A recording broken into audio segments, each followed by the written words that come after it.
నేను వ్యక్తిగతంగా ప్రవీణ్ పగడాల గారు వారితో నేను కలిసి చాలా పరిచర్య చేశాం రక్షణ టీవీ ద్వారా. వ్యక్తిగతంగా వారు నేను ఆయనను ఎరుగుదును, ఆయన నన్ను ఎరుగును. అయితే వారెప్పుడు కూడా ఏ చెడు విషయంలో కూడా ముందుకు పోయిన వ్యక్తి కాదు. అందరికీ చాలా మందిలో ఉన్న డౌట్ ఏంటంటే, ఏంటి ఈ నెపమేసి అతన్ని ఈ రకంగా చేశారేంటి అని అందరి మనసులో ఉందా లేదా? రైట్. ఇద్దరు స్నేహితుల్ని దయచేసి లేచి నిలబడమని చెప్తున్నాను. దయచేసి ఒక్కసారి దయచేసి సమయం గల అధ్యక్షులు గారు రండి, ముందుకు రండి. ఇలాంటి చాలామందిలో ఉన్న సందేహాలు నివృత్తి చేయాల్సిన అవసరం ఉంది. ప్రవీణ్ పగడాల గారు 24 సంవత్సరాల నుంచి మీకు తెలుసు కాబట్టి ఎప్పుడైనా మద్యం షాపులోకి వెళ్ళడం కానీ తాగడం కానీ మీరు చూసారా? లేదు లేదు. అందరికీ డౌట్, ముఖ్యంగా యువతకి. ఎందుకంటే ఆయన యువత చాలా ఫాలో అవుతుంది. వాళ్ళకు బాధ, మా అన్న ఇలా అంటాడు అనుకని. నేను 10 సంవత్సరాలు రాత్రనక పగలనక కొన్ని వేల కిలోమీటర్లు ప్రయాణం చేశాము. ముగ్గురం ఒకే కారులో వెళ్ళే వాళ్ళం, రోడ్డు మీద పడుకునే వాళ్ళం కొన్నిసార్లు. ఏ రోజు కూడా మేము ఆ వ్యక్తిని ఆ విధంగా చూడలేదు.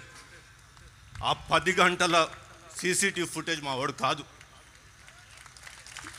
ఏ విధంగా చెప్తున్నా అంటే, ఒకవేళ ల్యాబొరేటరీ నుంచి ప్రవీణే అని చెప్పినా కానీ మేము నమ్మము. అది పచ్చి తాగుబోతు కూడా ఆ విధంగా అన్ని రకాలుగా తాగడండి. సస్తానికి తాగినట్టుంది అదేదో.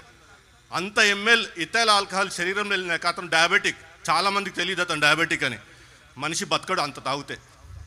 అన్ని గంటల ప్రయాణం కూడా చేయలేడు. కాబట్టి కృపతో పిలిచిన చోటుకల్లా ప్రతి గ్రామానికి వెళ్ళేవాడు. 2027 వరకు కూడా నా క్యాలెండర్ ఫ్రీగా లేదు. ఎవరిని కూడా ఆ విధంగా చూడలేదు. ఆ విధంగా తాగేవాడైతే ప్రతిరోజు తాగాల, లేదా వారానికి 2-3 సార్లు తాగాల. ఆ వ్యక్తి కాదు అతను. నేను ఎక్కడ దెబ్బతినంటే బెనరంతో అన్నా మా వాడికి వచ్చిన బాధ ఏంటన్నా, రోడ్డు మీద కూర్చున్నాడు, ఆ విధంగా కూర్చున్నాడు, మా వాడైనా కనుక్కో అన్నా అని అడిగా. విజయవాడలో ఫుటేజ్, అది నా గుండె ఎట్లా అంటే కుళ్ళబొడుస్తుంది. ఇట్లా కూర్చొని ఏదో కోల్పోయినట్టు కృంగిపోయిన వ్యక్తిని ఇంతవరకు చూడలేదు. చూడండి ఆ చిరునవ్వు. 10 సంవత్సరాలు అదే చిరునవ్వు చూసేవాడిని. ఏ రోజు కూడా ఆ విధంగా కృంగిపోయి ఆ వ్యక్తి మాకు తెలియదు. అందుకే ఆ పాట గురించి మాట్లాడదలుచుకోలేదు. థ్యాంక్ యూ వెరీ మచ్ అండి. ముగ్గురికి కూడా నా ప్రత్యేక వందనాలు. ఈ విషయంలో చాలామందికి ఉన్న డౌట్ కాబట్టి ఈ డౌట్ తీర్చడానికి మాత్రమే వారిని ముందుకు తీసుకురావడం జరిగింది. వారు గొప్ప దైవ సేవకుడు, విద్యావేత్త, తత్వవేత్త, ఒక మంచి రైటర్. అలాగే అతను ఒక అమ్మ, ఒక నాన్నగా చాలామందిని చూసుకుంటున్న వ్యక్తి. అదే కాకుండా అతను ఎప్పుడు కూడా ఏ చిన్న విషయంలో కూడా ఎవరిని గద్దించిన వ్యక్తి కాదు. చాలా చిరునవ్వుతో అందరితో మాట్లాడే వ్యక్తి.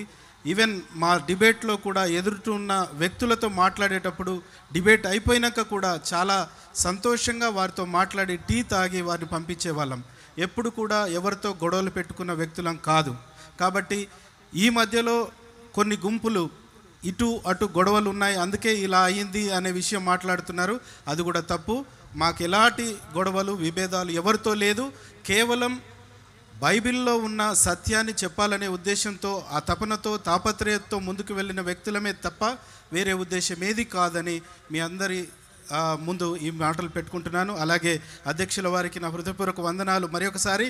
అలాగే ప్రసాద్ చౌదరి గారికి, శామ్ గారికి నా ప్రత్యేక వందనాలు. వారు కూడా చాలా సహాయపడ్డారు పర్మిషన్స్ విషయంలో. అలాగే పోలీస్ వారికి, మేడం గారికి, డిఎస్పి గారికి, ట్రాఫిక్ పోలీస్, అలాగే ల్యాండ్ ఆర్డర్ వాళ్ళకి కూడా నా హృదయపూర్వక వందనాలు. చాలా కష్టపడ్డారు. 300 మంది పోలీస్ని మన కొరకు ఇచ్చారు.